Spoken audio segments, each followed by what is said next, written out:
This is a test video taken in, what do you call it, widescreen panoramic, where you turn the camera to the side. We're using the Android, something iPhone, I don't know what. And these are my two 57 Chevys that I built.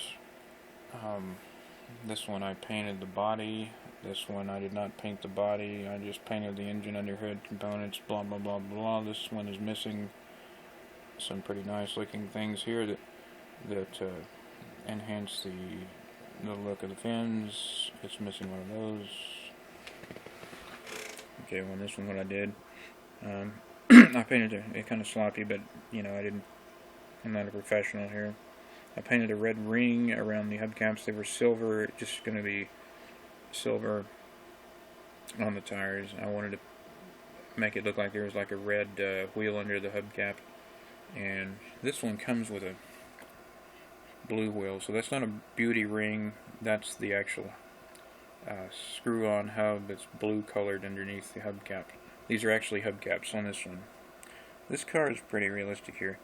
This car is pretty cool.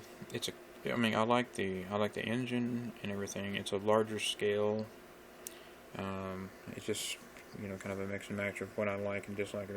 This one has a few tiny little minor little things that make it stand out a bit more believable. It's whoops, that one I haven't fully put together yet. I had to lower the suspension because this is more for hot rodders. In fact, it has some rally wheels you can put instead of these hubcap wheels, and it was riding a little high, so I lowered it by kit bashing it and cutting into the plastic a little bit with an X-Acto knife. Especially on the front, I had to cut the whole suspension down, and on the back I had to grind on the underbelly. Whoops, let's hope that's still, in fact this is still drying here, where I had to grind on the undercarriage to get those to sink down in there. They were up too high, and they were making the wheels ride up too high, and I hope that differential's in there. I'm going to have to repaint that differential. I mean, not the different, what am I, the camera's on. Okay, here we go. There.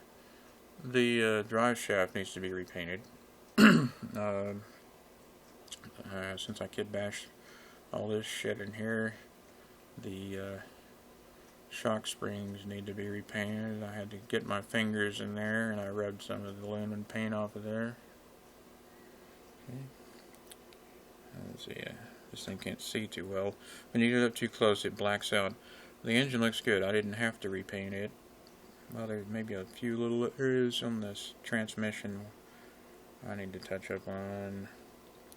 And the front suspension was very difficult to adjust to get it to lower down to where the tire is just slightly under the fender. And before it was way down. I mean, the fender was way up. It looked like a damn derby. Okay. And then the dashboard, I painted it body color. I wanted it to look metal. Cars back then were metal. They didn't have plastic anything. They didn't have plastic dashes. They had metal dashes. And the steering wheel, I also painted this column. I painted body color. The interior, I painted sort of satin red. I had to special order that. It was from Germany. And satin white, silver trim piping. The buttons on the seats, I put my hand in there for the shadows. I painted the same satin red, but I didn't go silver over them because I got tired, and I don't think you really need to anyway. Rip the hood off, and I painted the underside of the hood, the overside of the hood, and detail it. The best way to look at the engine is to take the hood completely off. Fuel injected. The main thing I like about this particular car from, I believe it's either Monogram or Revell, is the fuel-injected mechanical 1950s stock engine. And this is not the hot rod version. The hot rod version is a dual stack. This is the stock 1950s. Actually, it's a custom 1950s mechanical fuel injected V8 280s. Forget the exact number. It doesn't really matter. And it does not come with like the heater blower or this master cylinder. It comes with a battery. It comes with the detailed fuel injection stack, which was originally chrome. I painted it aluminum and would lift a little chrome around the edges to kind of make it look realistic. And there's the fresh air duct, there's the generator. I painted the firewall body color, the side wells, I painted them flat black. I should have painted them satin black, actually. It would have looked better, I think. Radiator also flat black. Okay, and there's the interior on that one. Just like the body, I didn't paint the interior. I detailed it, but I didn't paint it the primary color. I didn't paint it primary. There is no aqua blue model paint, so I didn't paint it model blue, but it does have seat belts, and I left the dash the same color, the plastic body color. I detailed the seats with black with silver trim, I believe. You can't see it on the camera, but it's there. There's the seat belts. There's the buttons. I had to painstakingly avoid painting them to get them to stand out blue. You can't really see them on this camera. Let's see, there's a dashboard. Can't see. Anyway, this is just test footage. And on both these cars, I painted the fender wells. A lot of details some modelers miss is I painted the fender wells black under there. Usually some people just leave that red along without here because that's usually the way. This is a one. Let me get a pencil to point that out. These side wheels here are one piece assembly on the body. They're built into the body. The radiator is detachable on this one, but these are built in. But anyway, on a real car, they're not. They're bolted in. I mean, they're bolted onto the body. So I painted them to make it look like it was a separate piece. This one, I did the same thing. Now the radiator here is built. This is all one piece. The radiator, the side wells, the radiator, both side wells are all one piece. You also notice that the front end comes out more on this one. There's more space between here and here than there is on this one. You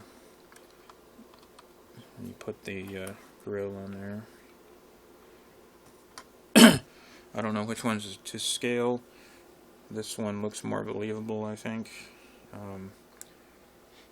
These are huge fucking cars, the 57 Chevys, and even a V8, big fucking V8. Well, it's a 280, but it's a V8. Looks small compared to these cars because they are so fucking huge. I mean, they're plenty powerful, but the cars are so damn big. So I think this one is a hot rod motor actually, and it says it's a 280, but it's not. I think it's more like a 350 or something like that. I don't know. It's really fucking big compared to the car. I mean, these are big cars. They're bigger than the 70s models and the 60s models and the cars where the engine would normally take up more space under the hood box. These are just huge cars. So this one's probably more true to the scale here with a 280 in there. This one is supposed to be a stock 280, but that looks to me like a bigger engine. It's like a 350 with a fuel injection engine. Fuel injector. Okay. This one has a lot of detail under the hood. and I wished I'd painted it. I also wished I'd gotten rid of this stupid hole here and covered it up and then painted the firewall, but I don't really have aqua blue to paint it with. Here's the battery. It's a bigger battery, blower motor. If you can see it, this camera's not very good.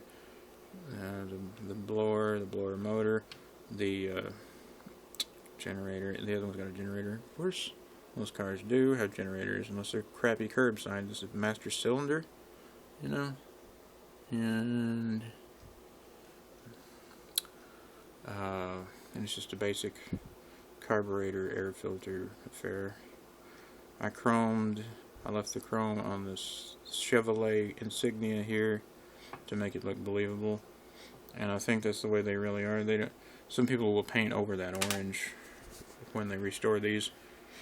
In real life, I prefer to leave it on these models because it looks more authentic to the 1950s car.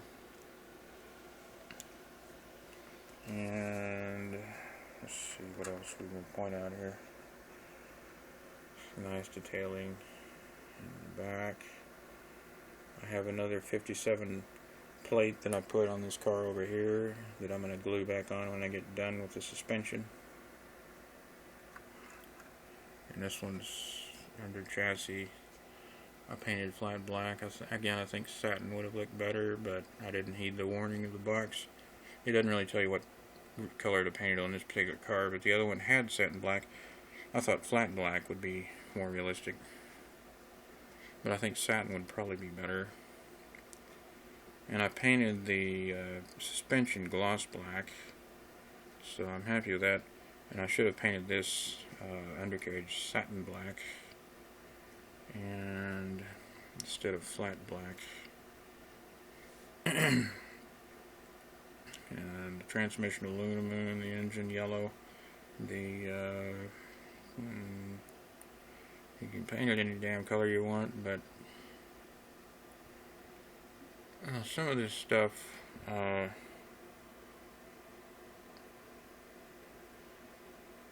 wasn't even sure what color to paint it. I know the gas tank's aluminum. It was chrome. These were chrome parts here, including the suspension and everything, and they did not have much chrome underneath the body in the 50s. They had, of course, they had chrome on the bumpers and stuff, but they didn't have chrome under the bodies. I think they overdid it with the chrome on this car.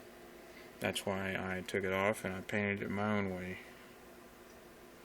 The only place I left chrome was on the body. And of course the on this one is not as much chrome, but this was chrome, and I thought it looked a little too plasticky and flashy, so I turned it into, I just painted it with a light watered down color of aluminum, where the chrome kind of bleeds through, but it looks more believable. It looks more like the engine would look if you're in real life. And it is the same with the generator and the carburetor. I put a little thicker, that's not a carburetor, the throttle body, I put a little thicker coating of aluminum on there than I did on the cover here.